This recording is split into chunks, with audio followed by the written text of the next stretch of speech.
용어 선택과 요령이라는 주제로 수업을 하고자 합니다. 그래서 지금 제가 유인물을 하나씩 나눠드렸는데, 유인물을 보시자면 뭐 앞뒤가 없는데 이제 119에 19년도랑 이제 18년도 이제 기출문제 드렸어요. 기출문제를 지금 이제 요걸 체크를 해보는데, 오른쪽에 좀 특이한 게 있죠. 네 가지가 있는데, 첫 번째 이제 순서대로 하는 거예요. 순서대로. 이 첫 번째 이 풀기 싫은 걸 먼저 체크해요. 그러니까 내가 이 시험을 내가 만약에 봤다면, 아, 이 문제는 내가 제하고 싶다 이런 거 있잖아요. 그걸 3개를 적는 게 아니고 뭐 6개든 10개든 간에 풀기 싫은 걸 다 제하는 거예요. 풀기 싫은 걸 제하고 나서 그 다음에 옆에 1, 2번 넘어가서 1, 2번은 뭐냐면 내가 그림을 알겠는 거 있죠. 아, 요걸 보고 아, 내가 요 그림을 그리면 되겠다. 그림에 대한 감이 오는 거. 그게 여기 1, 2번 A라는 거예요. A. 그래서 그림을 내가 그릴 수 있겠다. 그럼 A에다 여기다 체크하는 거예요. B는 뭐냐? 내가 이게 뭔지는 알겠어요. 내가 이게 대략은 뭔지는 알겠는데 그림은 못 그리겠어요. 그게 이제 B예요.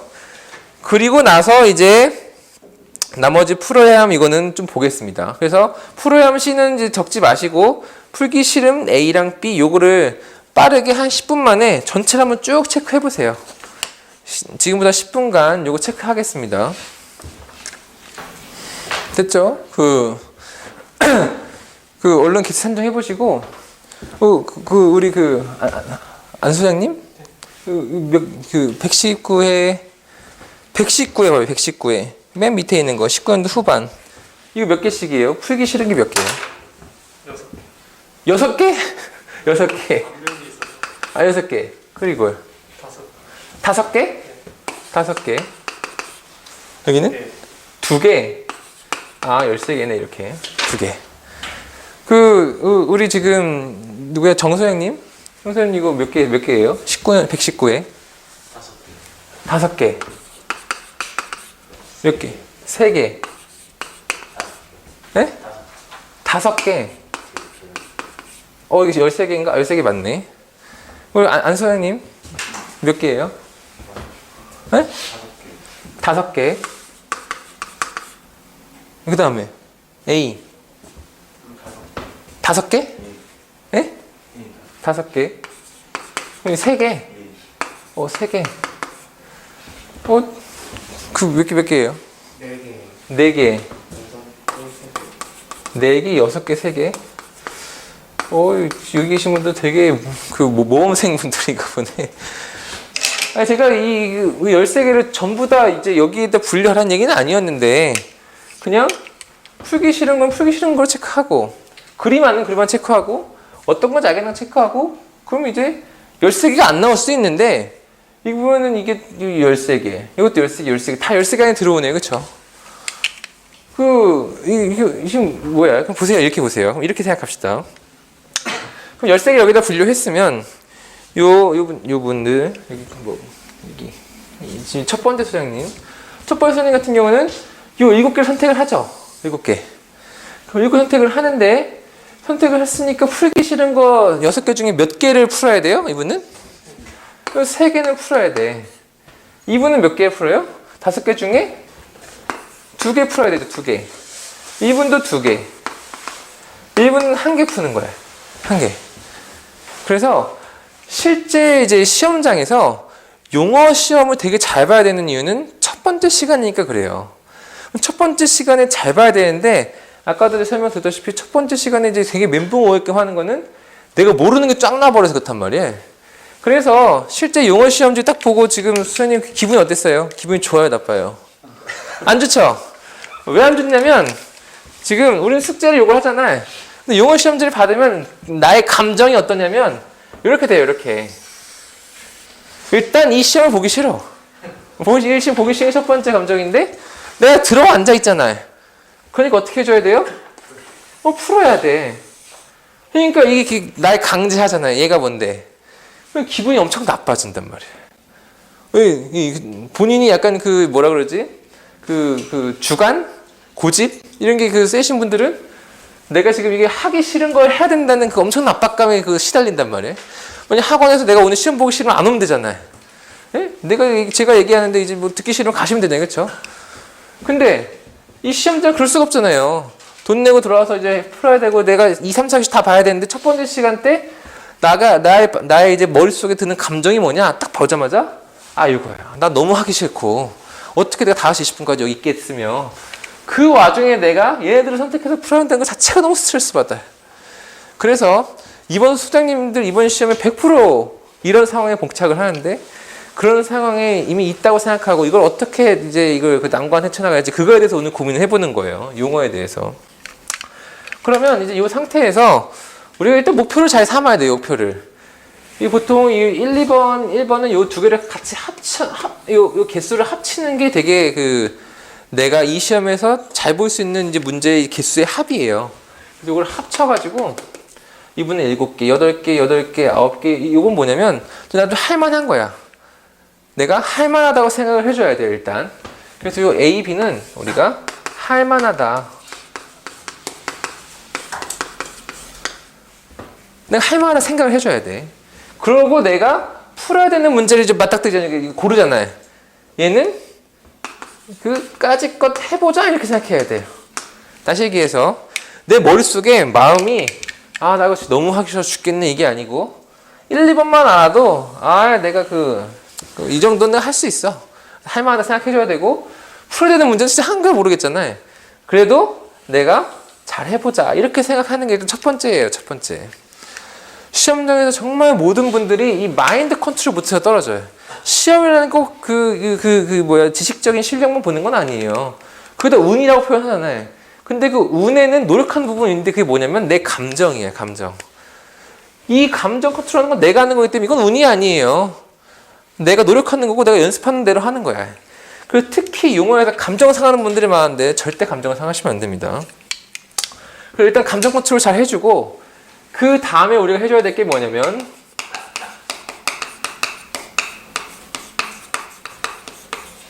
이제 목표를 설정해줘야 돼. 목표. 여기서 감정 컨트롤 해준 다음에 근데 목표 설정해주는 거는 평소에 지금 우리가 목표를 설정해줘야 돼요. 근데 일단 현재 계신 분들 이제 모의고사 레벨 1이잖아요. 그렇죠? 레벨 1 분들은 주로 하는 게 뭐예요? 주로 하는 게 우리 핵심 120문제예요. 핵심 120문제라는 거는 우리가 서술이잖아요. 서술. 그리고 용어는 학원에서 가르쳐주지 않고 뭐라고 하고 새로운 교재 주지도 않고 그냥 영어 서브를 다 완성하라고 하는 것밖에 안 하잖아요. 그렇죠? 그리고 그 상태로 바로 시험 보잖아요. 그러니까 우리는 서술에 치중되어 있지 용어는 치중이 안 돼 있단 말이에요. 그래서 일단 우리가 목표라고 하는 것은 60점이니까 60점이라고 하는 것은 180점이죠. 어제 발표 나서 아시죠? 한 교시당 3명이 채점하는 거. 그래서 180점이고 180점을 우리가 맞아주려면 어떻게 맞아주냐면 한 문제당 6점, 6점, 6점, 6점, 6점 다 6점 이렇게 받으면 이게 몇 점이다? 180은 아니고 이건 60인데 3명이 채점했을 때 평균은 이제 6점이라고 보는 거예요. 이제 뭐 어떤 사람 5점, 6점, 7점 이렇게 받았으면 평균은 6점이잖아요. 그렇죠? 그리고 내가 다 쓸 수는 없잖아요. 그러니까 이런 식의 이제 6점 정도 받는 답안을 다 쓰면은 이 곱하기 3하면 180점 되잖아요. 그렇죠? 이렇게 받는 거예요. 이렇게 받는데 우리가 첫 번째 목표는 뭐냐면 첫 번째 목표는 요거야. A. 첫 번째 목표 A. 그래서 요 A 중에서 두 문제를 차별화해야 돼. 차별화. 두 문제를. 나의 첫 번째 목표는 지금 두 문제를 차별화하는데 두 문제가 뭐냐면 요 지금 그림을 아는 것 중에 내가 차별한다는 거예요. 근데 내 그림을 아는 게 5개, 3개, 5개, 6개 넘잖아요. 넘는데 다 그림 아는 모든 문제를 다 차별하는 게 아니고 두 문제만 차별하는 거예요. 총 10문제 중에서 두 문제만 차별하는 이유는 뭐예요? 내가 아는 문제가 5개, 3개, 5개, 6개인데 내 두 문제만 차별하는 거예요? 이거는 시간 관리 때문이에요. 시간 관리. 첫 번째 시험 보는 1교시 때 시험 보는 이 용어는 여러 가지 요인이 많아가지고 시험 못 볼 확률이 커요. 최대한 마인드 컨트롤 해줘야 되는데 이 차별하겠다고 덤벼들고 내가 이분 같은 경우는 공부를 많이 했죠. 5문제를 열심히 쓰다 보면은 시간이 훌쩍 지나가 있어요. 그러면 이거 확 시험 조져요. 이분 같은 경우는 차라리 괜찮아요. 차별할 게 별로 없죠. 이분 열심히 세면 괜찮은데 이런 분도 다 문제란 말이에요. 내가 잘 쓰려고 하면 할수록 시간 관리가 부족해지는 게 용어다. 그래서 두 문제 차별해서 어떻게 해야 되냐면은 우리가 180점을 맞아줘야 되는데 두 문제를 이렇게 7점 맞는 거야. 7점. 다시 말해서 차별을 한다고 해가지고 내가 9점 맞을 수 있다 없다? 그거는 로또예요. 로또. 내가 맞을 수 있는 점수 평균 점수는 7점 정도야. 어떤 사람은 8점 주고 그걸 보고 어떤 사람은 6점을 주고 어떤 사람은 7점 주고 이렇게 7점 정도 차별을 하려고 하는 게 목표예요. 그 두 문제 7점을 받고 나머지 문제는 이렇게 6점을 받고 근데 두 문제 정도는 내가 여기 보니까 한 두세 문제 정도는 내가 풀어야 되는 문제가 좀 약한 문제. 그럼 여기에서 내가 좀 실수를 해가지고 여기는 5점 정도를 맞아주겠다. 보편적으로 이런 점수를 맞으면 180점이 나오는 거예요.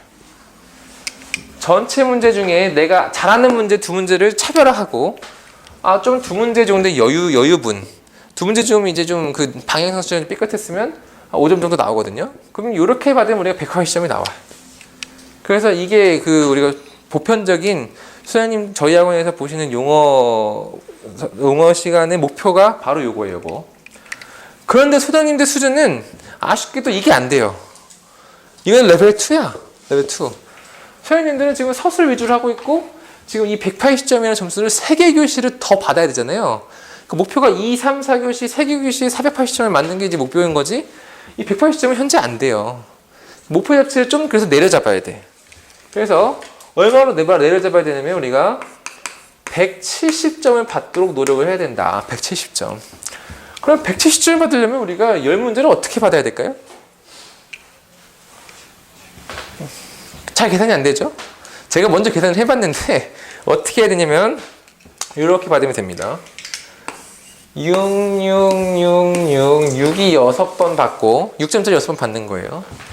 그리고 나서 5점짜리를 이렇게 5점짜리를 이렇게 받으면 돼요. 5점짜리를 5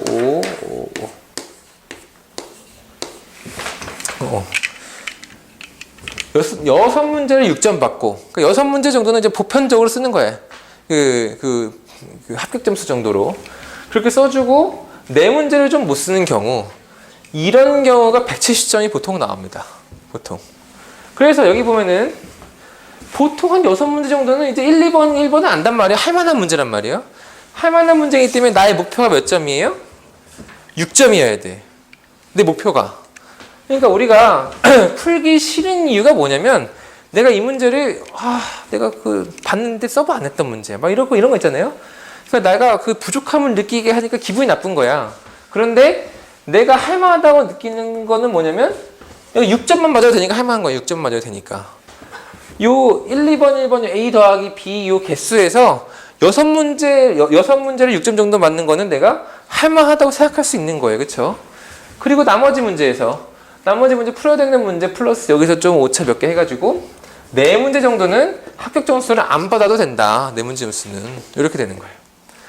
근데 또 이렇게 하면은 이제 그러면 내가 이 모르는 문제에 대해서 5점이나 받아야 되냐 아니냐 이렇게 또 생각하실 거 아니에요. 그렇죠?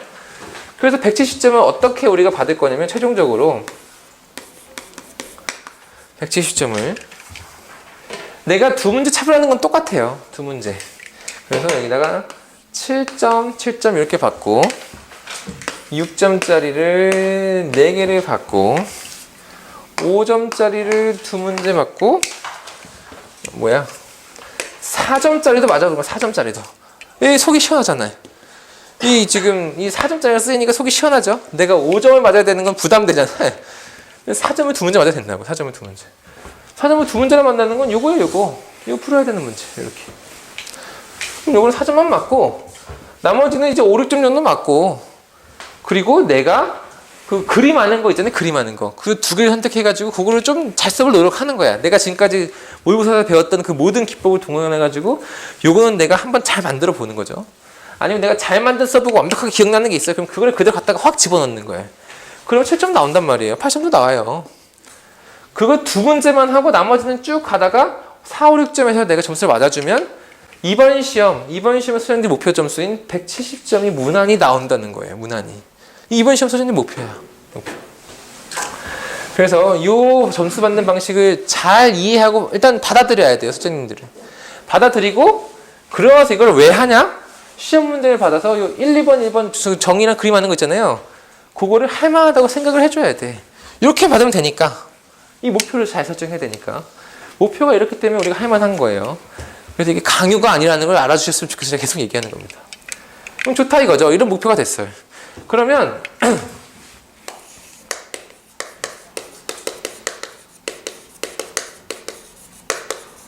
어떻게 4점을 맞고 어떻게 5점을 맞고 어떻게 6점을 맞고 어떻게 7점을 맞냐 이거예요. 어떻게 7점을 맞냐. 그래서 우리가 여기부터 이렇게 될까요? 4점짜리부터 4점짜리 답안 그리고 5점짜리 답안 아니 제가 적어 놓은 대로 하겠습니다. 여기 7점짜리 답안 6점짜리 답안 5점짜리 답안 4점짜리 답안의 대략적인 패턴을 제가 정해 드릴 거예요. 그래서 이렇게 적으면 4점이 나오고 이렇게 적으면 5점이 나오고 이렇게 6점 이렇게 7점이 나온다는 걸 이제 제가 알려드릴 테니까 이렇게 하자는 거예요. 그렇죠? 첫 번째 가장 엄마 4점짜리 4점짜리는 어떻게 적냐면 1번 정의를 적는데 정의부터 좀 잘 몰라요. 아쉬워. 그리고 우리가 기껏 많이 하는 문제가 요 A잖아요. A. 그게 뭐냐면 그림을 하는 문제란 말이에요. 4점짜리는 요 A 대상이 아니죠. 그렇기 때문에 4점짜리는 내가 그림을 모르는 게 전제로 깔린 거예요. 그림을 몰라. 그림을 모르기 때문에 여기다가 보통 이제 시공 순서라든지 아니면은 여기에 도해가 들어간다. 도해가 시공 순서 또는 도해. 모르는 문제니까 도해가 들어가고. 그러면 이제 정의나 시공수를 적었으니까 여기에서 우리 특강 배웠죠. 요 지금 시공수 도에 이제 적어둔 요 내용 그대로 요거는 이제 그 플로 차트나 아니면 이제 박스나 이런 게 좀 가미되어 있는 거잖아요. 요거를 설명으로 바꿔줘요. 그래서 특징이랑 대제목을 달아가지고 설명을 막 적어줘. 설명 막 적어주고 그 다음에 대제목 4번에 뭐 시공시 유의사항, 뭐 시험시 유의사항 얘 어떻게 하면 이제 잘할 수 있는지 그 유의사항에 대해서 또 설명으로 막 적어줘요. 설명으로. 그래서 얘는 요 4개 중에서 얘만 그림도가 들어가는 거예요. 정의, 특징, 시공, 유의사항은 글만 들어가요. 글만. 이렇게 적으면 우리가 4점짜리 답안이라 하겠습니다. 4점짜리 답안. 그러면 요거를 이제 다시 이제 요약하자면 기시공순서 도해인데 얘는 어떤 속성을 가지고 있냐면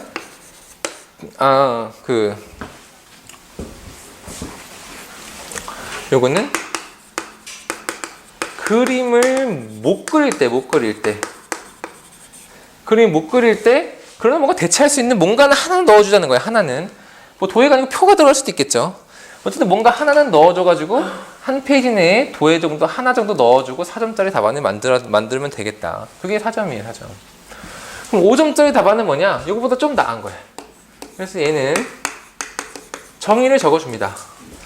정의를 적어주는데 이 정의를 바탕으로 그림을 내가 만들 수 있는 정도 있죠. 그렇죠?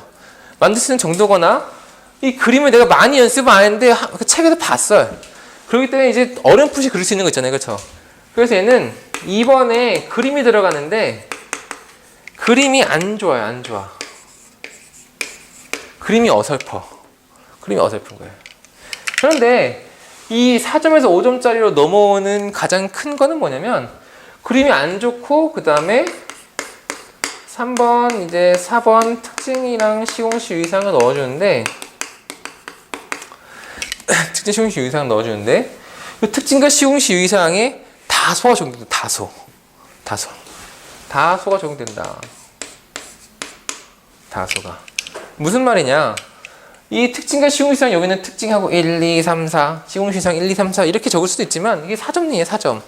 그런데 얘는 뭐냐면 특징은 한 2줄만 적고 나머지만 10줄을 시공시 유의사항 깔아준다든지 그러니까 대제목 자체의 다소 그리고 특징을 1, 2, 3, 4개 적는 게 아니고 1, 2줄 적고 2, 1줄 3번 3줄 적고 또 넘어가고 시공시 한 2줄, 1줄, 1줄, 2줄 이렇게 대제목과 분량의 다소 또는 설명의 다소의 개념을 가지고 적어주면 5점은 나와요. 그림 대강만 그려도. 그래서 지금 4점, 5점과의 차이는 뭐예요? 차이는 이 다소. 그래서 이제 그 서술에서도 핵심 120을 이제 서브노트 할 때 다소가 중요하다 얘기하잖아요. 시험 문제 되면 맨날 노래를 부른단 말이에요. 다소가 어마어마하게 중요하다. 이 4점을 뛰어넘은 거는 요 다소예요, 다소. 정말 기억을 잘 해줘야 되시는 거고. 그럼 5점에서 6점을 요 합격 점수죠. 합격 점수를 올리려면 우리가 어떻게 해줘야 되냐? 올려면 1번 정의를 적고 2번 얘는 그림을 잘 그려줘야 돼. 그림을 잘 그려줘야 돼. 그림을 잘 그려준다는 거는 책대로 쓴다는 거야, 책대로. 내가 써먹었던 한 대로 쓰는 거예요, 써먹었던 한 대로. 그러면 그림을 잘 그린 거지, 써먹었던 한 대로 적으니까. 잘 그렸어요. 그리고 나서 3번에 이제 특징 시공 시상은 이제 뭐 다시 들어가는 건 다 달라요. 근데 이제 둘 다 사실 설명이었잖아요. 그 설명으로 된 것 중에 하나만 여기다 적는 거야, 하나만. 그래서 보통 시공시 위상이 더 중요하니까 특징 안 적고 시공시 위상이 여기 와. 여기다 적어주고 그 다음 여기다 4번에다가 뭐가 들어갈까요? 비교표가 들어가줘야죠. 비교표가 들어가줘야 돼. 그러면 여기서는 지금 이 5점짜리 4점짜리에서는 그림도해가 적용돼 있는 레이아웃 그 그림 설명이 아닌 그림도해 적용된 게 뭐였냐면 요 2번이었어요. 2번. 그럼 6점짜리는 어떻게 했냐면 그림도에 적용되는 게 요 2번이 있고 요 4번이 있고 이렇게 들어가는 거죠. 그 전체적으로 봤을 때는 설명이 들어가고 그림이 들어가고 설명이 들어가고 그림이 들어가고 이렇게 하는 거예요. 당연히 이 설명에는 다소가 적용이 돼야 돼요. 설명이 1번은 2줄, 2번은 1줄 이렇게. 그래서 이게 시공시 유의사항이든 뭐 특징이든 목적이든 요구사항이든 아무 상관없어. 근데 설명이라는 거예요. 설명. 그래서 그림이 설명되고 비교표. 근데 이 그림을 잘 적어준다는 건 아까 설명했지만 서브노트에 있는 거 그대로 적어준다는 거고 비교표를 넣어준다는 건 무슨 말이냐면 이 문제가 어디에 속해 있는지 내가 그걸 명확하게 알고 내가 적는다는 거예요. 이 문제가 전체 공정에서 이제 뭐 영역지방에 들어간다든지 그럼 영역지방에서 비교표를 적어준다는 건 장판지 순서에서의 내가 그 관계를 알든 아니면 용어책에서 내가 그 앞뒤에 있는 관계를 알든 아니면 개념적으로 유사성 있는 뭔가를 알든 간에 얘가 그냥 흩어져 있는 퍼즐 조각이 아니고 어느 큰 그림이 어디에 들어가는 요 마구리에 맞는 어떤 퍼즐인지 내가 정확히 일단 아는 거야. 이 위치를. 위치를 아는 위치를 아는 문제를 내가 풀면 6점이 나온다는 거예요. 다시 얘기해서 우리가 이 1, 2번인데 1, 2번 중에 이제 그림을 아는 건데 그림을 아는 3, 4번을 모르잖아요. 3, 4번을 모르는데 어떨 때 우리가 합격 점수를 받냐면 이 3, 4번을 모르지만 1, 2번 문제가 그 정의와 그림으로 얘가 어디에 속하는지 어떤 개념과 연관되어 있는지 어디에 딸려 나오는 이제 그 개념인지 이런 거를 아는 거예요. 제가 맨날 그 강의할 때 강조하는 그 관계성을 다른 것과 연결 지을 수가 있으면 그 미합격 점수에서 바로 합격 점수로 올라와요. 바로. 왜냐면 비교표나 그림이 당연히 좋아지니까 그런 거예요. 이 설명도 좋아져요. 연관성 있는 다른 걸 알면은 이 설명도 좋아진다고. 여기 들어가는 것도. 이렇게 적으면 6점이에요. 6점. 그쵸? 그 다음에 7점짜리 답안은 그럼 대체 무엇이냐? 정의를 적어주고 2번 그림을 적어주는데 그림을 그냥 잘 적어주는 게 아니고 내가 서브노트에서 한 것보다 더 잘 적은 거야. 더. 내가 교재에서 본 것보다 더 잘하는 거예요. 내가 서브에 한 것보다 더 잘하고 교재에 있는 거 더 잘하려면 어떻게 하냐면 그림에다가 설명을 우리가 많이 추가해 준다. 설명을. 우리가 항상 이걸 깜빡하기 쉬운데 항상 우리가 설명을 많이 넣어주는 개념은 뭐냐면 합격 점수가 아니고 고득점을 향한 나의 몸짓이라고 보시면 되세요. 근데 그림 설명을 많이 넣어주고 있다. 그럼 난 아주 잘하고 있다 생각하셔야 되세요. 이게 그냥 그 책에 있는 거 그대로 적는 거야. 이건 책에 있는 것도 잘 못 적는 거고. 근데 이거는 그림에 설명 많이 넣어주면 난 7점짜리 그림을 그리고 있구나 이렇게 생각하시면 되세요. 굉장히 뿌듯하죠? 굉장히 쉬운 방법으로 7점짜리 그 쪽의 방향을 잡을 수 있는 게 바로 이 그림 플러스 설명이다. 그리고 나서 우리가 개념과 얘의 이제 위치를 아는 그 문제를 푸는 것처럼 설명을 적어주고 예제목 4번에다가 이제 비교표를 넣어줘요. 근데 얘는 하나가 더 나가는 거예요. 하나가 더 나가. 그래서 5번이라고 해가지고 얘는 뭐가 들어가면은 관련된 용어에 대해서 직접적인 언급을 해주는 관련된 용어. 그래서 여기서 보면은 이 레이아웃이 적용되어 있는 게 뭐냐면 요거가 들어가고 요 비교표 들어가고 요거는 일단 세모예요. 세모. 글로 들어갈 수도 있고 그 레이아웃으로 들어갈 수도 있고 그건 달라요.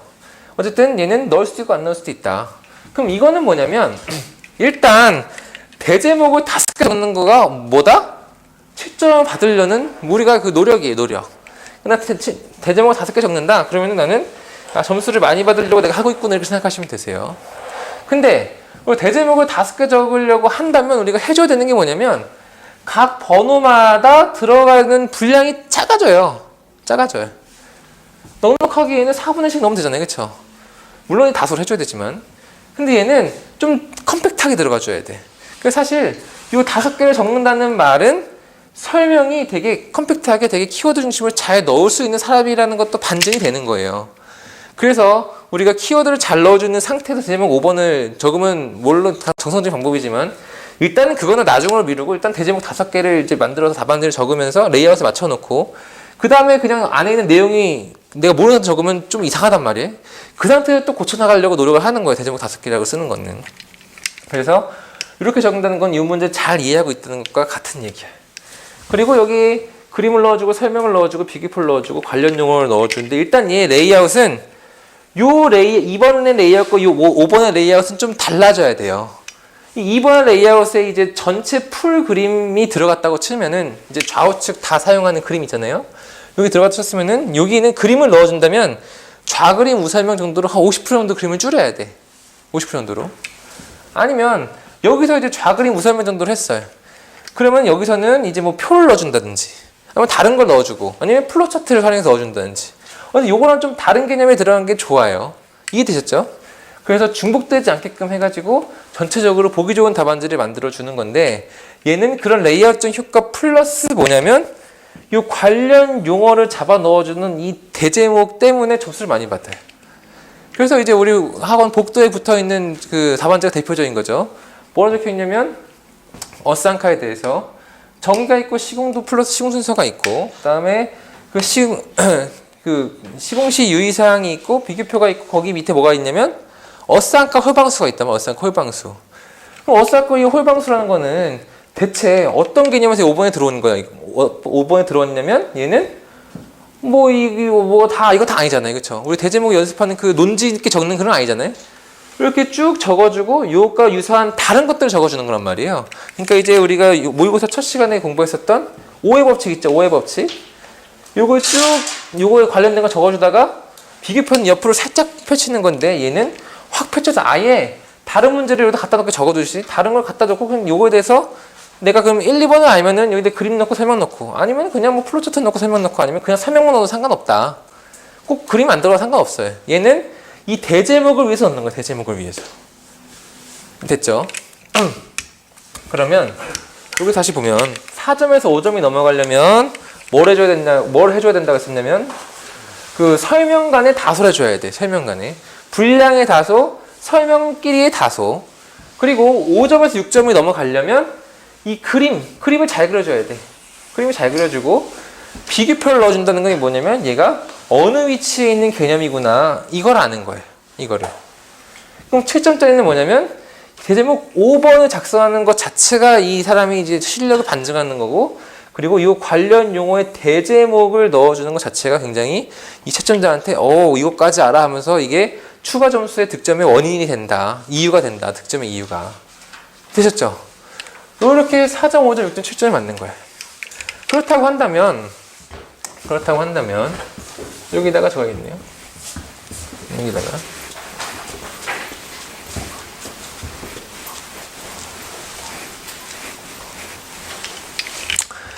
결국 이제 이거를 우리가 마지막 정리해보자면 어떻게 정리할 수가 있겠냐? 1, 2번 문제는 요 4개 중 레이아웃 중에 선택을 하셔야 돼요. 4번은 안 되겠죠? 최소한 요 1, 2번 문제는 5번이 아니라 6, 7번 쪽으로 가려고 쓰는 노력을 해주셔야 돼. 평소에도 특히 5번처럼 적으시면 안 돼요. 그림은 1, 2번 같은 경우는 그림을 좀 잘 그려줘야 돼. 기본적으로. 그리고 표를 넣어줘야 돼. 그 정도는 해줘야 돼요. 그런데 우리가 용어 시험 볼 때 잘 보려면 뭘 해줘야 되냐면 풀어야 하는 나에게 고통스러운 감정을 주는 이게 뭐야 이게? 해보자. 이 해보자라고 마음을 이제 기껏 먹은 C 문제에 대해서 얘는 이제 어떻게 적겠냐 이거는 어떻게? 그럼 이 해보자 C 문제를 우리가 어떤 방식을 통해서 요 4, 5, 6, 7조 중에 어떻게 우리가 하겠냐는 거야. 어떻게 하겠냐. 그래서 첫 번째 요 A, 요 B, 요 C 간의 이제 득점의 분포를 일단 보자면 요 A는 몇 점부터 몇 점쪽을 받을 것 같아요? 얘는 여기 있죠? 7점에서 6점 이렇게 받는 거죠. 그렇죠? 6점에서 7점. 6점에서 이제 7점을 받으려고 하는 게 A야. A. 그렇죠? B. 요 1번만 알아요. 1번만 아는 게 뭐예요? 그림을 잘 모르는 거죠? 그림을 잘 모르니까 얘야 얘. 근데 그림을 잘 모르는 정의에서 내가 얘가 어느 위치에 있는 건 알잖아요. 그렇죠? 그래서 얘 같은 경우는 우리가 5점에서 6점을 목표로 하셔야 돼요. 그러니까 좀 못 보면은 합격점도 좀 부족한 정도. 좀 부족한 정도가 되고 요 비교표 잘 적고 하면 얘가 6점도 된다. 그다음 C. 요 C가 문제인데 요 C는 적어보면 점수가 어떻게 나오냐면 얘는 일종의 좀 로또예요. 로또. 어떻게 나오냐면 4점에서 7점까지 제 맘대로 나와요. 제 맘대로. 얘는 약간 좀 왔다 갔다 하는 게 문제야. 얘가 C가. 그래서 우리가 지금 용어를 잘 본다고 한다면 합격자 간증에 보면 수많은 사람들이 용어 내가 아는 문제 별로 없었는데 점수는 그래도 잘 나와서 좀 이상하다 이런 간증이 수도 없이 많아요. 수도 없이 많은 게 뭐예요? 내가 이 C 문제에 대해서 자신감이 하나도 없었다는 말 내가 이것 때문에 떨어질 걸 생각했어요. 그래서 4점이 아니고 3점, 2점 맞을 걸 생각을 했는데 생각보다 웬걸 점수가 잘 나왔네 이거 아니에요. 서술도 마찬가지예요. 내가 잘 못 적을 것 같은 문제가 있었는데 이게 서술 합격 점수가 45점이란 말이에요. 45점 이상 받는 문제가 있단 말이에요. 그게 뭐냐면 용어에서 요 C야 C. 요 C 문제는 뭐냐면 4점에서 7점까지 다 받을 수 있는 게 문제예요. 문제가. 그래서 요거에 대해서 최대한 60점으로 계속 맞아주는 감이 있는 사람이 시험을 잘 합격해. 그 사람들이 누구냐면 타 기술사 합격을 한 사람들이에요. 합격을 해봤으니까 합격을 해봤다는 건 뭐예요? 요 C 문제에 대해서 4, 5점 쪽이 아니고 6, 7점 맞을 수 있는 내 감이 있는 거예요. 요거를 우리가 잘해줘야 돼. 그럼 우리가 요 C 문제에 대해서 어떻게 작성을 하냐. 그래서 요 how to에 대해서 설명해보자면 첫 번째. 얘가 뭔지는 알아야 돼. 뭔지는. 일단 얘가 내가 뭔지 모르겠지만 일단 내가 결정을 해야 돼. 얘가 뭐겠구나. 결정을 해. 최대한 유추해서. 그래서 내가 알고 있는 모든 지식을 동원해가지고 얘가 뭐랑 유사한지 한번 유추를 해보는 거예요. 그럼 얘 뭔지는 알자는 뭐냐면 일단 문제를 잘 읽어야 돼. 내가 얘에서 얻을 수 있는 그 근거가 문제밖에 없잖아요. 문제를 잘 읽는다는 건 뭐냐면 문제가 한글로 되어 있으면 한글을 잘 읽고 영어로 되어 있으면 영어를 잘 읽고 한문으로 되어 있으면 한문을 잘 읽는 거야. 그리고 이 풀어야 되는 문제 같은 경우는 새로 나온 문제도 많아요. 교재에 없는 문제가 이런 문제 아니에요. 그렇죠? 교재에 없는 문제. 교재에 있는 문제는 요거예요. 어디서 본 거야. 수업 때 뒷동영으로 들은 거예요. 그럼 여기인데 이거는 뭐냐면 교재에 없는 거란 말이에요. 교재에 없는 거는 사실은 우리 책에 없는 게 아니고 다른 책에도 없을 확률이 거의 농후하죠. 그렇기 때문에 누구나 다 잘 모르는 문제이기 때문에 이걸 그냥 냈다가는 좀 이게 약간 민원 제기 소지가 있기 때문에 문제를 잘 읽으면은 좀 주체할 수 있는 끈앞풀이 있어요. 그래서 문제를 잘 읽어봐서 그 한글로 쭈르륵 적혀 있는데 이게 뭐라고 되어 있는지 여기 보시면 편평률 이런 거 있죠? 편평률이 어디에서 쓴다는 그냥 편평률이라 나오면은 어디 쓴지 모르는데 턴으로 편평률이라는 거야. 편평하다는 거는 한글도 되고 한문도 되는데 최대한 내가 알고 편평한 정도구나 이렇게 생각할 수 있잖아요. 그렇죠? 내가 편평률은 몰라도 편평은 아니까. 아치기 로어링 공법. 내가 아치기는 아는데 로어링 공법 몰라. 근데 로어링이 영어로 돼 있잖아요. 영어가 뭐예요? 떨어뜨리는 공법이 낮추는 공법이잖아요. 그 정도는 내가 감이 잡아야 된다는 거예요. 그 정도는. 그게 요 C라는 거예요. 그 정도가. 다 마찬가지예요. 하나 마찬가지. 예를 들어서 2번 119에 보면은 뭐가 어렵나? 여기는 뭐 특별한 게 없네. 여하튼 어려운 문제는 우리가 읽어보고 이제 좀 해석할 수 있는 문제가 나오는 편이기 때문에 한문도 주어지고 언어도 주어지기 때문에 최대한 나의 지식을 활용해서 뭔지는 일단 설정을 하는 거예요. 뭔지는. 그 다음에 우리가 어디로 가져야 되냐면 이게 중요해요. 어디로 가져야 되냐면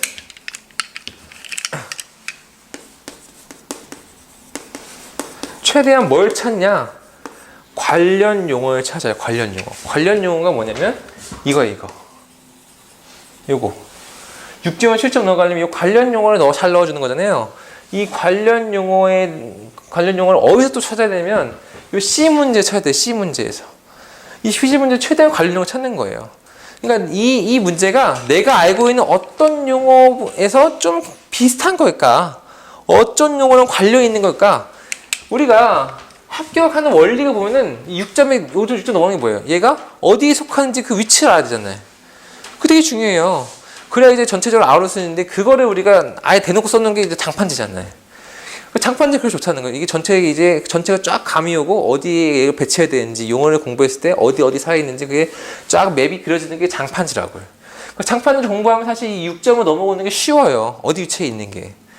근데 모르는 문제를 봤을 때에도 최대한 내가 장판지 공부하고 영어 공부하는 그 머릿속에서 쫙 상기해보면서 어디 위치 내가 임의로 넣어볼까 정확하진 않지만 설정을 해줘야 돼. 일단 그게 맞든 안 맞든 설정을 일단 해주고 관련 용어 설정을 해주면 우리가 뭘 할 수가 있냐면 관련 용어에 비해서 얘가 어떤 식으로 그 선질 간지 내가 이거 생각하면서 비교할 수 있게 생각했을 거 아니에요. 비교할 수 있으면서 비교표를 우리가 만들 수가 있어요. 관련 용어. 비교표가 뭐냐면 6점으로 올라오는 얘야. 6점 올라오는 얘. 그러니까 우리 잘 알고 있는 문제 비교표를 적을 수 있지만 모르는 문제도 내가 이게 뭐랑 비슷할 거다라고 설정을 해주는 거예요. 내가 모르는 문제를 가지고 나 특징과 시험시험 글자로 막 깔아주고 이게 아니라는 거예요. 이게 무슨 말이에요? 미친 척을 하는 거 미친 척. 내가 이 문제는 사실 4점짜리가 아니고 뭐 3점, 2점짜리처럼 써야 되는데 내가 이거를 잘 알고 있다고 가정을 해보고 내가 이게 뭔지 이제 결정하는 거예요. 그러고서 내가 감히 C를 7점짜리, 6, 7점짜리 정도로 적으려고 내가 미친 척을 하는 거예요. 미친 척을. 그게 바로 C 문제를 푸는 건데 이게 되게 중요한 게 이게. 관련 용어. 연관을 짓고 비교표를 비교표를 만들 수 있을 정도로 얘를 연결을 시킨다. 그 다음에 이제 대제목을 잡는 거죠. 대제목을 잡는데 논지 있게 잡아주면 논지 있게. 논지 있게 잡아준다는 거는 이제 오늘이 아니라 저번에 한번 우리가 논지 있게 잡았죠. 어떻게 잡았냐면 이게 공법인지 아니면 이제 뭐 재료인지 이게 시험인지 아니면 이게 뭐 그 제도인지 뭔지 그거에 따라서 이 대제목을 잡을 수가 있잖아요. 몰라도. 그래서 대제목을 잘 잡아줘요. 그 다음에 뭘 해주냐면 내가 할 수 있는 대로 최대한 레이아웃을 동원하고 내가 할 수 있는 대로 최대한 페이지를 가득 채운다. 페이지를 가득 채워. 할 수 있는 대로.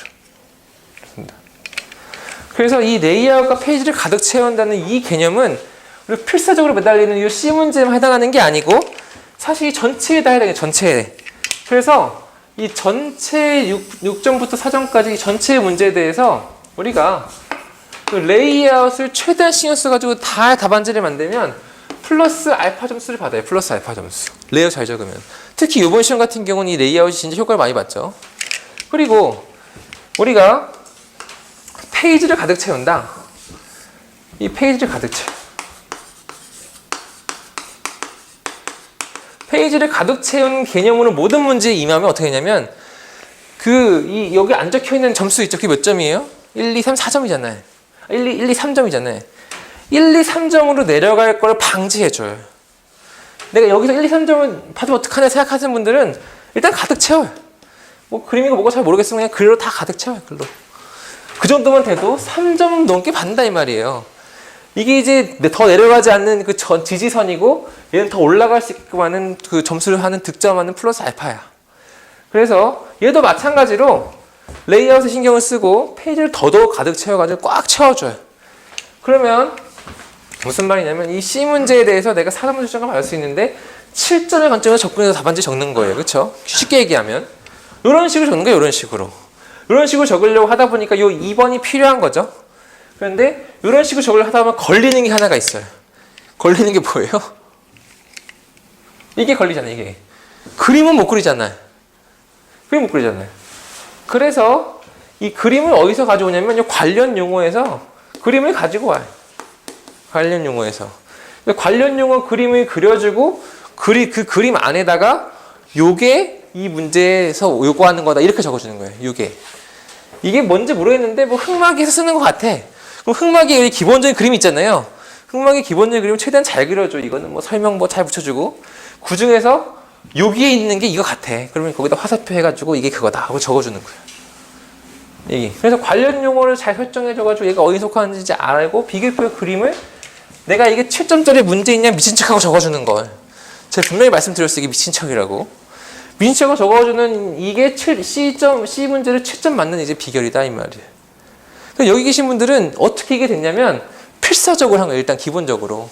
그래서 우리가 이 풀어야 될 문제를 어떻게 해보려고 어떻게 하냐면 일단 마인드를 이렇게 바꿔줘야 돼. 부정적인 거에서 긍정적인 걸 이렇게 바꿔줘야지만 우리가 필사적으로 이렇게 잘할 수가 있어요. 절대 이거를 풀기 싫다 이렇게 접근하면은 이건 조지는 거야 그냥. 뭐 의도 끝도 없어요.